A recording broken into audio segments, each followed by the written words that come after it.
చాటున పిందెను చూస్తా, సోకు తీగల్లో పండును కోస్తా, నువ్వొస్తే కప్పిస్తా ముద్దుల ముంతమ్మ.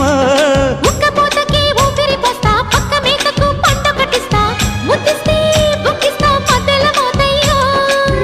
ఓలమ్మో పుకారులో షికారుగా రావమ్మో, ఎదలే ఎడెక్కిస్తే ఎట్టాబులమ్మో.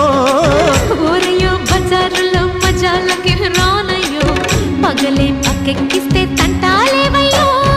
మిట్టిల మీదున్న మిస్సమ్మయ్య సంటే వడ్డీలతో పాటు ఒళ్ళోకి వస్తుంటే పొగరు చిల్లకల్లెగిరి పడ్డనే పడుచు పై